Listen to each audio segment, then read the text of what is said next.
골프의 황제라 불렸던 타이거 우즈가 지난 2009년도에 외도와 불륜 사건이 드러나면서 정말 하루아침에 그 절정의 인기와 명예가 땅으로 내동댕이 쳐 추락한 사실을 아마 다 아실 것입니다.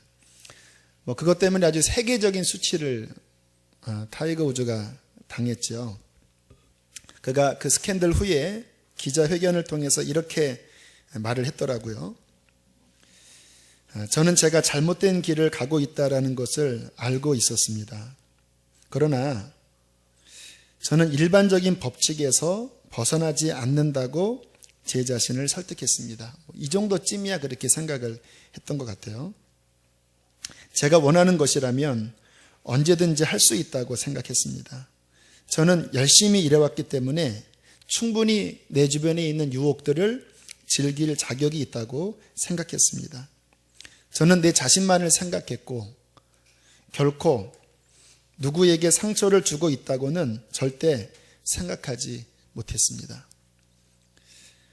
그러나 제가 잘못했고 제가 멍청했습니다. 스스로 부끄러운 일을 저질렀습니다. 제 아내, 아이들, 어머니, 처갓집 식구들, 친구들, 저의 재단, 그리고 전 세계에서 저를 지켜보고 있는 모든 아이들에게 상처를 주었습니다. 온 세계가 보는 앞에서 정말 낯 부끄러운 그러한 참회 고백을 했지만 이미 너무 때가 늦었는지 그 이후에도 계속 더 드러나서 아내와 이혼하고 그 사랑했던 두 아이 샘과 찰리와도 헤어져서 그 두 아이는 이제 엄마가 데리고 스웨덴으로 가고 소중했던 가정도 다 잃어버렸고요.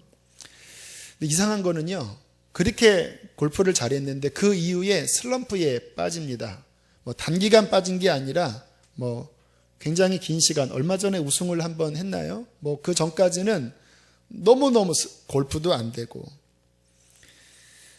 본인의 그 불륜으로 인해서 그가 겪었던 대가집을, 가정, 또 그의 명예, 또 그의 실력까지 그 대가지불은 너무나 컸습니다. 사람들이 성적 일탈에 빠질 때는 아마 다 그런 생각을 하고 시작하는 것 같아요. 설마 이게 그렇게 큰 문제를 주지는 않겠지. 그냥 몰래 스트레스 좀 풀고 재미 보고 들키지만 하면 되는 것 아닌가. 이렇게 가벼운 마음으로 그 일을 즐깁니다. 근데 이게 한번 드러나면요, 그 처음에 가졌던 설마 했던 그 추정과는 상상할 수 없는 결과, 그가 즐기는 그 기쁨과는 비교할 수 없는 엄청난 데미지를 그의 인생에 또 그의 가정에 미치는 것을 우리는 볼 수 있습니다. 그렇게 해서 무너지는 사람들을 보면 저는 솔직히 무서워요. 정말 무서워요. 진짜 조심해야 되겠다. 한때 우리나라에서 가장 인기 있고 잘 나가던 목회자, 청년들만 10,000명이 넘게 모였으니까요. 이분이 내는 책마다 베스트셀러가 되었던 정말 차기 한국 교회를 이끌어 갈 뿐이다 라고 모든 사람이 그렇게 지목했던 분이 성추행으로 인해서 우주와 똑같이 인터넷에 그분에 대한 비방의 글로 말할 수 없는 수치를 겪었고요. 교회에서 쫓겨나가고, 더 가슴 아픈 사실은 그 죄 없는 아내와 그 두 딸이 그로 인해서 정신치료를 받는다고 그러더라고요. 우울증으로. 결국 아직까지 복귀를 못하고 계십니다. 또 그 몇 년 전에는 명문 예일대를 나오고 청와대에서 정책실장으로 막강한 실력을 발휘했던 분도 역시 한순간에 그 신정아 사건 이게 드러나면서 그 당시 대통령에게도 말할 수 없는 누를 끼치고, 그리고 그의 인생이 변양균 하면 그러한 이미지로 예일대 나올 정도면 천재 아닙니까? 우리나라에서 예일대 간 사람들이 손가락 꼽잖아요. 그 모든 것이 그 순간의 쾌락으로 다 무너져 버린 거예요. 저는 그런 사실들을 보면서 다시 한번 성경이 진리다라는 생각을 하게 됩니다. 성경은요, 간음을 죄라고 말씀하십니다. 그것도 보통 죄가 아니라 심각한 죄라고 말씀하세요. 하지만 사회의 통념은 그렇지 않죠. 저보다 훨씬 더 잘 아실 거예요. 직장에서 여러분들이 알고 있는 일반인들이 성에 대하여 갖고 있는 인식, 어저께 우리 전도사님들과 그런 대화를 나누는데, 대학교에서 본인의 그 동료들 하는 이야기를 들어보면 이게 상상할 수 없는 이야기들을 그냥 평범하게 이야기를 한다라는 거예요. 너무나 개방되어 있고 또 일상화되어 있고, 그 틈에서 오늘 이 설교 제목 주제 순결을 지키는 것이 오히려 바보 취급을 받는 듯이 그렇게 이제 시대 사조가 흐르거든요. 근데 아이러니한 게 뭐냐면, 그러다가 타이거 우즈나 변양균 씨나 그런 불륜이 드러나 버리면 그런 건 괜찮아 했던 수많은 사람들이 다 벌떼처럼 일어나서 손가락질하고 어떻게 그럴 수가 있냐? 그렇게 매장을 시키고요. 본인도 이 정도는 괜찮지 않나, 타이거 우즈가 그랬다잖아요. 이 정도는 해도 괜찮다고 생각했습니다. 그런데 본인이 막상 그것이 드러날 때는 안 괜찮은 것이 증명되는 거예요. 고개를 푹 숙이고 말할 수 없는 수치를 느끼고. 우리는 이 다원주의 세대죠. 포스트 모더니즘이 절대 진리를 부정하는 세대입니다. 지난 금요일 레이디 가가가 그 잠실주 경기장에서 했던 그 퍼포먼스는요, 기존의 그 진리, 특히 기독교가 갖고 있는 그 기준을 막 해체시키는 퍼포먼스입니다. 많은 사람들이 그러한 것들을 열광합니다. 왠지 아세요?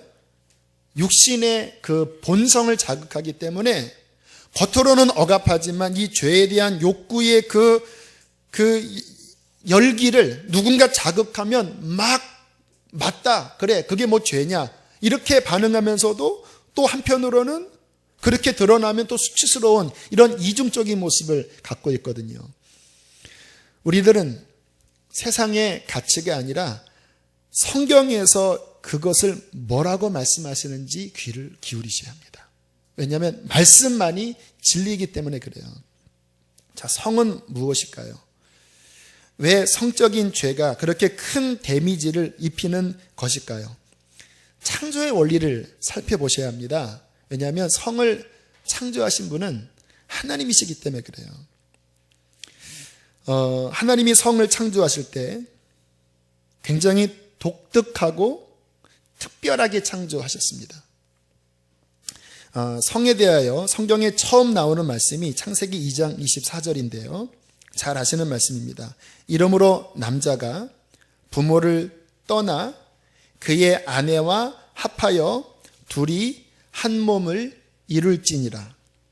자, 이 말씀이 최초에 나온 성에 관한 말씀인데요. 여기에 두 가지를 가르쳐 주고 있습니다. 첫 번째, 아내와 합하여 한 몸을 이루라. 한 몸을 이루라가 이게 이제 성이거든요. 그런데 아내와 합하여입니다. 가정이라고 하는, 부부라고 하는 울타리 안에서 그 성을 누리도록 하나님의 선물로 그 성을 주셨다라는 거예요. 두 번째, 둘이 합하여 한 몸을 이룰지다라고 말씀하시거든요. 그러니까 이 성이라는 것이 단순한 성교가 아닙니다. 그냥 이렇게 한번 이렇게 뭔가 그거를 풀고 마는 그 차원이 아니고, 하나님은 둘이, 부부라고 하는 둘이 성을 통해서 하나의 몸만이 하나가 아니라 정서적으로, 영적으로, 육체적으로 그 부부라는 친밀함, 인티머시라고 하죠. 그 친밀한 사랑의 연합 속에서 그 둘 사이에 끈끈하고 그 평생을 함께 동고동락하면서 마치 하나님이 우리를 사랑하듯이, 우리가 하나님을 섬기듯이 그렇게 서로에게 진실과 신실을 지키면서 아름다운 가정을 이루도록 성을 고안하셨다라는 거예요. 그 열매는 무엇입니까? 자녀들이에요. 그 사랑의 신실함 속에서 하나님이 자녀라는 선물을 주시고 그 경건한 자녀들이 또 신앙의 대를 이어가면서 이 역사의 고리를 경건한 가정, 깨끗한 가정, 그 안에 경건한 자손, 그 자손들이 그 부모의 친밀한 사랑을 보고 건강하게 자라나고 그 건강하게 자라난 자들이 또 다른 남자와 여자와 또 한 가정을 이루면서 그렇게 하나님의 역사가 흘러가도록 성을 디자인하셨다라는 거예요. 그래서 성의 울타리가 가정입니다. 잠언서 5장 15절에 이렇게 말씀합니다. 너는 내 우물에서 물을 마시며, 다 비유입니다. 남편과 아내 이야기하는 거예요. 너는 내 우물에서 물을 마시며 내 샘에서 흐르는 물을 마시라. 어찌하여 내 샘물을 집 밖으로 넘치게 하며 내 도랑물을 거리로 흘러가게 하겠느냐. 그 물이 내게만 있고 타인과 더불어 그것을 나누지 말라. 가정이라는 울타리 안에서 그것을 누리라는 거예요. 그 안에 있을 때는 성은 기쁨이고 축복이고 하나님의 선물이거든요. 그런데 이상한 건 뭐냐면 가정이라는 울타리에 넘어가 버리는 순간 이 성은 독이 돼 버립니다. 마치 불이 그 가스레인지에 있을 때는 좋은 역할을 하지만 이게 바깥에 탁 퍼져서 이게 절제할 수 없으면 다 태워버리잖아요. 뭐 핵이 그 원자로 발전소 안에 있을 때는 뭐 귀한 에너지원 역할을 하지만 쓰나미처럼 그것이 터져버려서 안에 있는 게 방출되면 재앙이잖아요. 꼭 그와 같아요. 굉장히 유용하지만 하나님이 한정하신 그 울타리에서 벗어나는 순간 이 성은 무시무시한 재앙을 가져오기 시작합니다. 한 세 가지로 나눌 수 있는데요. 먼저는 더러워져요. 그 성경에 그 죄로 말미암아 사람이 더러워졌다라는 말씀이 구약에 많이 나옵니다. 그래서 어떤 분 제가 책을 보니까 그렇게 이제 불륜을 저지르고 난 다음에 이번에 심경을 그 책에 고백을 하는데 순간 나 자신이 더럽다는 느낌을 받았다라는 거예요. 더럽다. 가정 안에 있을 때는 깨끗하고 즐겁거든요. 이게 벗어나면 그 순간 내 양심 안에서 더럽다라는 느낌을 받게 돼요.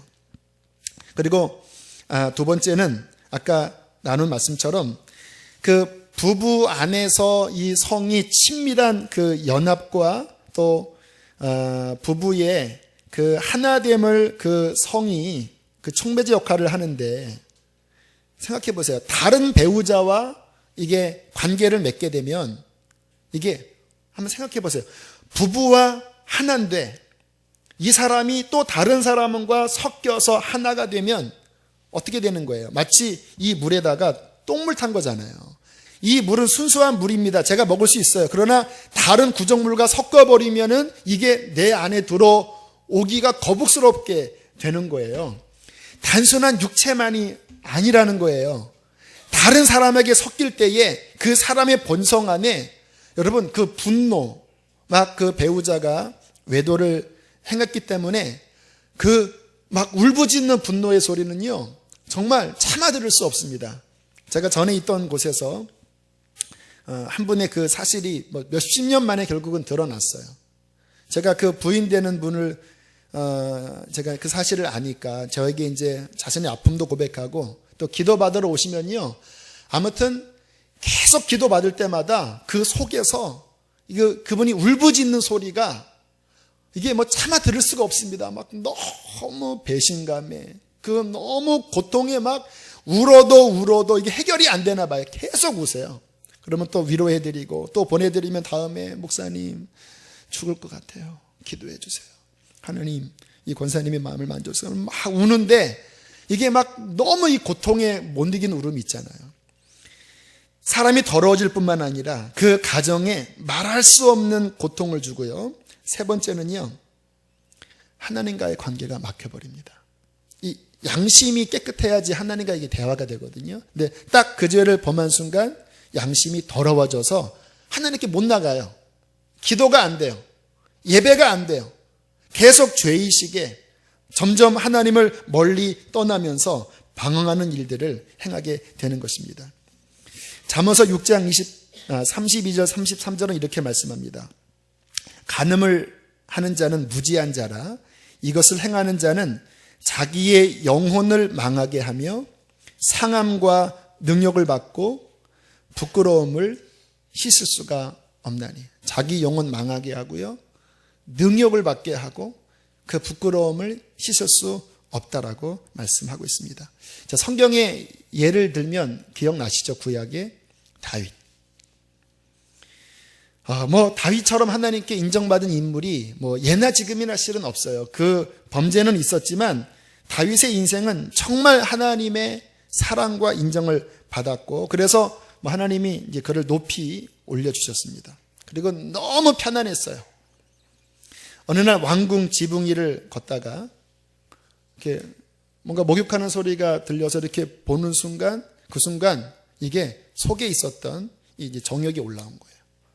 막 판타스틱하다고 그러죠. 막 이게 정신 못 차린 겁니다. 빨리 지나갔어야 되는데 자꾸 막 또 보다가 끝내는 이제 그 욕정에 사로잡혀서 밧세바를 데리고 와서 취하고 그리고 넘어져 버렸죠.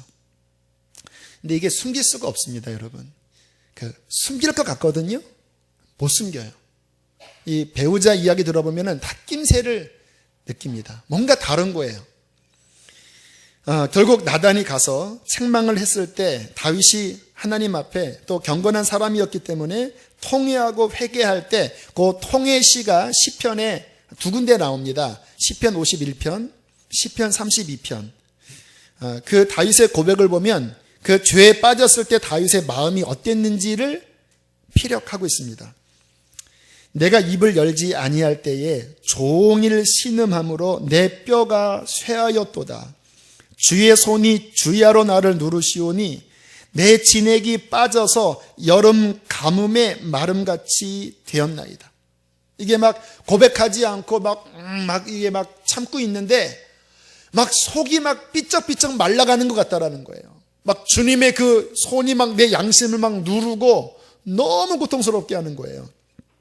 시편 51편에 보면 주의 구원의 즐거움을 내게 회복시켜 주시고 자원하는 심령을 주사 나를 붙드소서. 무슨 말입니까? 구원의 감격이 사라진 거예요. 우리가 평강을 누리는 거는요, 하나님과 바른 관계가 있을 때에 주님께로부터 내 마음이 흘러 들어오는 거거든요. 이게 탁 꺾인 순간 내 안에 그 순간 기쁨이 사라져 버리는 거예요. 형식입니다. 예배를 드려도 형식이에요. 정말 내 중심에서 하나님을 향한 열정으로 안 드려져요. 다윗이 이 범죄한 이후에 계속 예배를 드렸을 거예요. 하지만 그에게 기쁨은 사라져 버렸습니다. 그가 회개했기 때문에 하나님이 다윗을 용서하셨습니다. 그런데 징계는 말씀하셨어요. 자, 이렇게 나단을 통해서 말씀하십니다. 참 참혹합니다. 네가 우리아의 아내를 빼앗아 내 아내로 삼았은즉 칼이 내 집에서 영원토록 떠나지 아니하리라. 내 집에 재앙을 일으키고 내 아내를 빼앗아 내 이웃들에게 주리니 그 사람들이 내 아내들과 백주에 동침하리라. 이 일로 말미암아 여호와의 원수가 크게 비방할 거리를 얻게 하였으니 당신이 낳은 아들이 죽으리이다. 쾌락은 잠시였지만 그가 이후에 겪었던 고통은요, 정말 길었습니다. 곧 그 아이가 죽었고요, 얼마 지나지 않아서 다말이라는 딸이 있었는데 이복 형제인 암논이 또 강간하고 그것에 분을 했던 이 다말의 오빠인 압살롬이 암논 죽이고 도망갔다가 다시 3년 만에 돌아와서 쿠데타를 일으켜서 그 다윗이 쫓겨나가고요, 다시 하나님께서 회복시켜 주셨지만 그 일로 인하여 아들 압살롬 죽고, 그러니까 세 아들이 죽었습니다. 세 아들이. 암논, 압살롬, 두 아들이 죽었고 두 아들이 죽게 되었습니다. 정말 짧은 쾌락, 긴 고통. 그리고 결국은 모든 것이 천하에 드러나서 지금 그 일이 벌어진 지 지금 3000년이 지났는데 지금 이 자리에서 또 다윗 얘기, 하늘에서 다윗이 그만 좀 얘기하세요. 막 이럴 수도 있었을 것 같아요. 자, 이렇게 심각하고 위험스러운 죄인데 우리는 지금 어떤가요?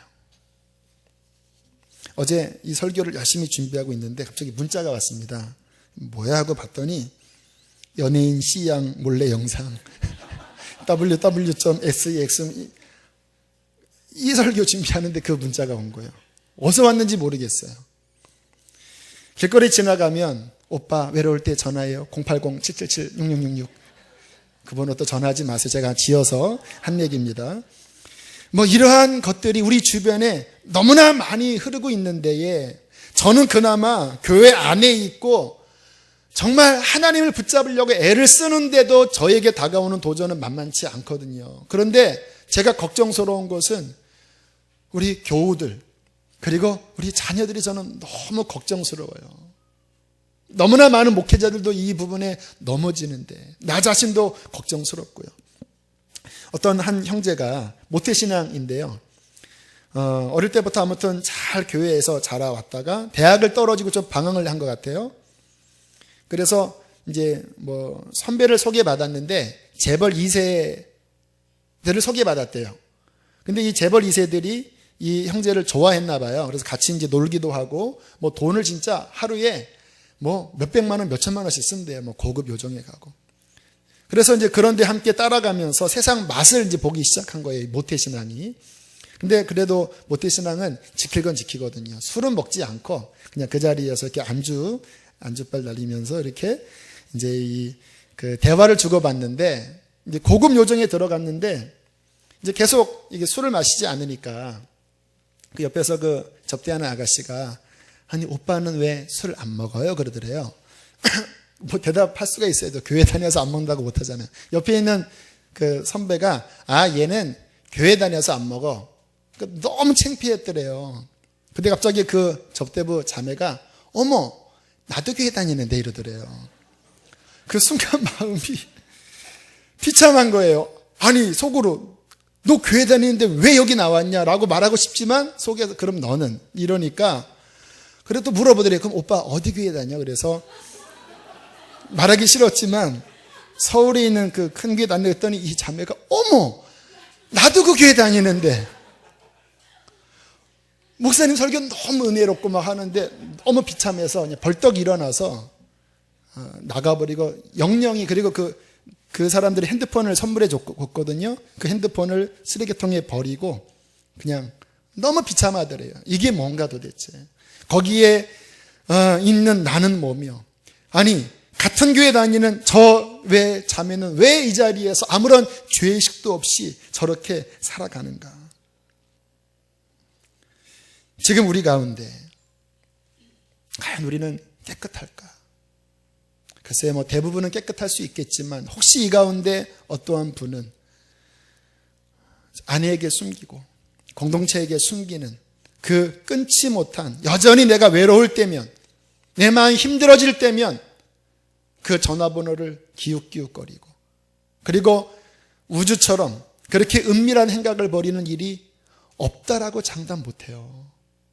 없다라고 장담 못해요. 또 그 정도까지 가지 않을지라도 그러한 아마 유혹에 굉장히 마음에 어떠한 격동이 있을 수도 있을 것입니다. 아까 말씀드린 것처럼 저는 자녀들이 너무나 걱정이 돼요. 지금 이 세상이 특별히 그러한 부분으로 사탄이 전방위 폭격을 하고 있습니다. 인터넷을 켜도 뭐 길거리에 붙어있는 포스터를 봐도 심지어는 길거리에 지나가는 그 버스에서 막 여자들이 막 누워서 이렇게 쳐다보고 있는 거예요. 막 술 마시라고 이렇게. 그 모든 것을 그 눈으로 바라보고 그 마음에 그 부추김을 받을 때에 나도 그 부분을 견디기 쉽지 않은 적이 많은데 과연 우리 아이들이 지킬 수 있을까? 한번 넘어지면 그 영적인 데미지는 말할 수 없이 큰데 제가 알고 있는 목사님은 시골 섬에서 목회하시는 분인데요. 그 딸이 중3 때 그 학교에서 결국 임신을 하고 그 아이를 어떻게 해요? 낙태를 할 수밖에 없었다 그러더라고요. 눈물을 머금고 그리고 결국은 그 딸아이를 조부모가 계시는 저 멀리 외국 북미 쪽으로 결국은 보냈는데 너무 이 부모님의 마음이 아프셨다라는 거예요. 여러분, 저는 전쟁을 선포하기를 원합니다. 이게 그냥 대충 해서 그렇게 부딪힐 문제가 아닙니다. 적들이 지금 전방위 폭격을 하는데 그리스도인은요 그냥 헬렐레 하는 것 같아요. 별로 의식 안 해요. 그 집안에서 여러분 한밤중 12시 넘어서 케이블 TV에 뭐가 나오는지 여러분 정신 차리고 파악하셔야 합니다. 그들이 인터넷을 자녀들이 볼 때에 거기에 다가오는 메일들, 그 뉴스 옆에 어떠한 영상들이 우리의 눈을 자극하는지 대충 지나가서는 안 돼요. 성경은 우리에게 말씀하십니다. 진정한 크리스찬은 누구인가? 순결을 지키는 자다. 자신의 삶을, 나의 가정을 하나님 앞에서 이 음란한 세대에서 거룩함을 지켜나가는 자가 그리스도인이라고 말씀하십니다. 이게 깨지면요, 그러면 그 순간 경건의 능력을 잃어버린 가짜 그리스도인이 되는 거예요. 오늘 예수님께서 이 부분에 대해서 우리에게 이제 가르치는 말씀을 한번 살펴보시면요, 주님이 어떻게 이 부분을 대처하셨는지를 우리가 볼 수 있습니다. 다시 한번 성경을 보세요. 5장 27절, 28절 두 절 말씀 함께 읽겠습니다. 시작. 또 간음하지 말라 하였다는 것을 너희가 들었으나 음욕을 품고 여자를 보는 자마다 마음에 이미, 무슨 말일까요? 간음은 그 시초가 행동이 아니라 마음에서부터 시작된다라는 거예요.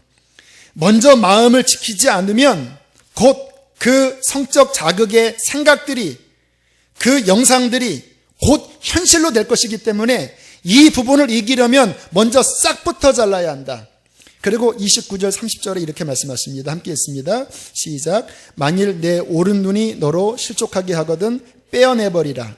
내 백체 중 하나가 없어지고 온몸이 지옥에 던져지지 않는 것이 유익하며, 또한 만일 내 오른손이 너로 실족하게 하거든 찍어내버리라. 내 백체 중 하나가 없어지고 온몸이 지옥에 던져지지 않는 것이 유익하리라. 여러분, 이 말씀은요 문자 그대로 진짜 눈을 뽑으라고 하는 의미는 아니에요. 만약에 그렇다면 저는 이렇게 하고 설교해야 됩니다. 지금 손도 없죠. 이렇게 하고 다 요거 뽑으면 요것도 재짓고, 그렇죠? 눈의 문제가 아니에요. 이 말씀은 철저하게 대처하라는 의미예요. 칼처럼 단호하게 끊지 않으면 인간 본성 안에 가장 강력한 이 자극인 이 본능을 이길 수 없다. 애초부터 끊어야 된다. 저는 한때는요 그래서 안경 벗고 다닌 적도 있습니다. 눈 나쁜 사람들은 눈 뽑기가 쉬워요. 그냥 딱 벗으면은 순간 세상이 희미해지니까 거의 반 장님이 되니까 진짜 안경 벗고 지하철 타고 왔다 갔다 한 적도 있습니다. 지금 이 세상의 영화, 드라마의 주된 소재가요 90%가 뭔지 아세요?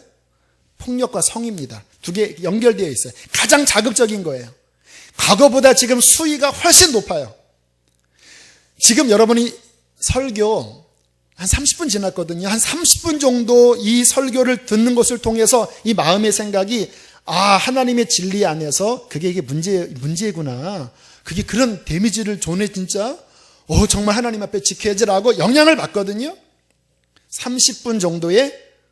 그런데 여러분들이 만약에 다시 세상에 나가서 집에 가서 TV를 보면서 거기에 1시간, 2시간 그 안에 메시지가 들어있어요. 작가들이 또 감독들이 그 영상을 만들 때, 그 대사를 만들 때 그 안에는 엄청나게 심혈을 기울인 그 세계관이 들어있고 그 영적인 영향력이 들어있어요. 그거 30분 1시간 보잖아요. 지금 제가 드리면서 여러분 마음에 이 거룩의 영향력을 줬던 것들이요 10분 만에 다 망가집니다. 사람은 들은 대로 행하게 되어 있는 거예요. 눈에 본 대로 행하게 되어 있는 거예요. 우리가 오늘 하나님 말씀처럼 정말 순결을 지키기 위해서 마음에 싹부터 자르고 내 눈에 보이는 그러한 모든 것들을 철저하게 차단하는 이 절제의 결단을 하지 않으면 제가 말씀드립니다. 저도 장담 못해요. 저도. 이렇게 설교한 저도 장담 못해요. 여러분도 장담 못해요. 자녀들, 이거는 더 말할 나위 없는 것입니다. 싸우셔야 합니다. 전쟁을 선포하셔야 됩니다. 혹시 지금 여러분의 삶 가운데 한 사람이라도 맺지 말아야 될 관계를 여전히 끊지 못한 분이 계십니까?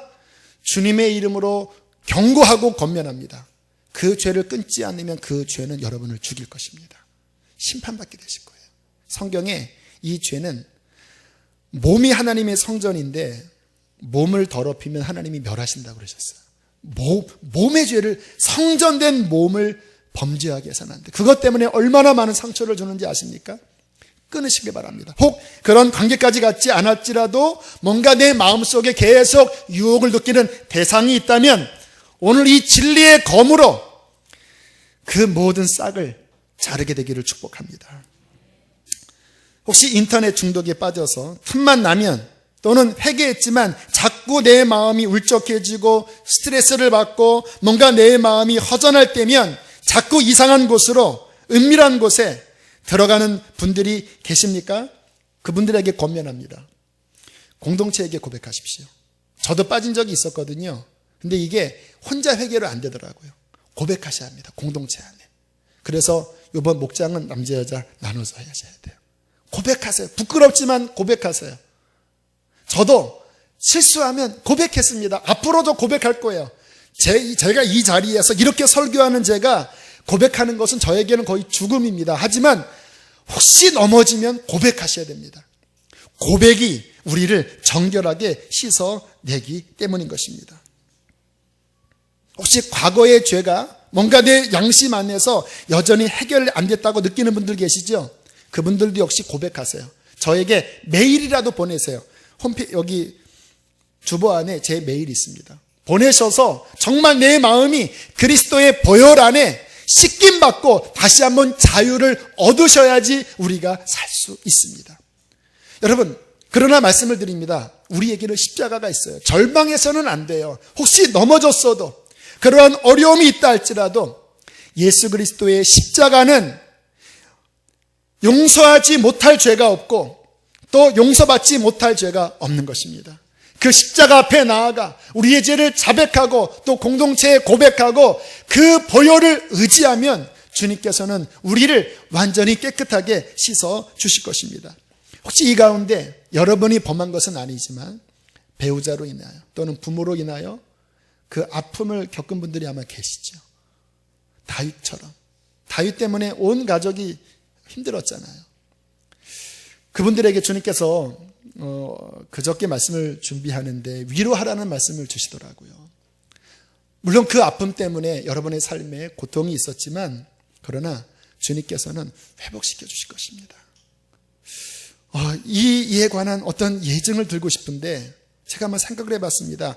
고든 맥도날드 목사님, 짐 베이커 목사님, 그런 넘어졌다고 회복된 분들 이야기가 있어요. 그렇게 소망을 드리고 싶었는데 주님이 제 가정 이야기를 하라고 말씀하시더라고요. 제가 간증했잖아요. 제가 어릴 때 6살 때 부모님이 이렇게 갈라지셨을 때에 잘은 모르지만 아마 그러한 저러한 어려움들이 가정 안에 있었던 것 같아요. 그 이후에 제 6살, 7살 그 어릴 적의 삶은 정말 그 고통을 아무것도 모르는 내가 그 영향을 받아야 되는 어려움의 시간들이 제가 차마 말씀드리지 못하는 그러한 시간들이 기억들이 그 어릴 때 6, 7, 8, 9, 10 이때 제 삶에 건강하지 못한 환경들이 제 삶에 있었습니다. 그때 뿌려졌던 씨앗으로 인해서 저는 한동안 제 마음이 힘들었어요. 심지어는 전도사를 하고 또 목사 안수를 받았어도 그 영향력이 저를 굉장히 힘들게 했었습니다. 그런데 제가 이 간증을 드리는 이유는 주님께서 그렇게 깨닫게 하시더라고요. 너의 환경이 그렇게 참 너무나 그런 죄에 노출되기 쉬운 환경 중에 있었지만 지금의 너의 모습을 보아라. 십자가 안에서 그리스도 안에서 내가 너를 회복시켜 준 것이다. 주께서 간증하라고 말씀을 하시더라고요. 지금 제가 이 자리에서 감히 이러한 말씀을 전할 수 있는 이유는 저 때문에 그런 게 아니에요. 저는 정말 넘어질 수밖에 없는 자입니다. 근데 주님께서 저를 용서하셨고 또 그 십자가로 저를 붙잡아 주셔서 회복시켜 주셨습니다. 지금 우리 어머님도 기도하는 어머님이 되었고 우리 아버지도 함께 예배하고 우리 가족이 주 안에서 과거의 그 모든 저주스러운 것들이 그리스도 안에서 회복된 것, 주님께서 여러분의 삶도 고칠 수 있으십니다. 회복시키시. 그게 십자가의 능력인 것입니다. 말씀을 마무리할게요. 여러분, 아무튼 전쟁입니다. 오늘 이 말씀은 전쟁 선포예요. 마귀와의 싸움입니다. 가장 강력한 마귀의 무기가 아마 이 음란일 거예요. 그러나 우리가 십자가 붙잡고 그리고 거룩으로 머리관을 씌우고, 구약의 제사장이 이 머리에 이 금관을 쓰면서 이 금관에 쓰여져 있는 글이 여호와께 성결. 우리가 다 주님의 제사장들이잖아요. 성결을 우리가 머리에 관을 쓰고, 그리고 여러분 돌아가셔서 여러분의 삶에 그 뿌리들 있잖아요. 케이블 TV, 그런 이상한 동영상들, 그 모든 것들을 하나하나 물색하고 파악해서 끊어버리시고 닫아버리세요. TV 치우려면 치우세요. 프로그램 깔 수 있으면 까세요. 그리고 정말 성결을 지키며 나아갈 때 우리들은 이 세대 가운데 빛들로 드러나며 하나님의 영광을 선포하고 악한 영을 짓밟아 나가는 거룩한 세대가 될 줄로 믿습니다. 함께 우리 시간 힘차게 찬양하기를 원하는데요, 조금 생뚱맞을 수는 있지만 주께서 이 찬양을 부르는 감동을 주시는 것 같아요. 찬송가 348장, 마귀들과 싸울지라. 영적 전쟁입니다. 이 찬양 힘차게 하고 우리 기도합시다. 마귀들과 싸울지라. 죄악 벗은 형제여 담대하게 싸울지라. 저기 악한 적영과 심판날과 멸망에 내가 섰는 눈앞에 곧 다가오리라. 아멘. 우리 승리라고 바꿔서 승리 할렐루야. 승리 할렐루야. 아멘. 승리 할렐루야. 승리 할렐루야. 가정 안에 승리를 선포하세요. 곧 승리하. 2절입니다.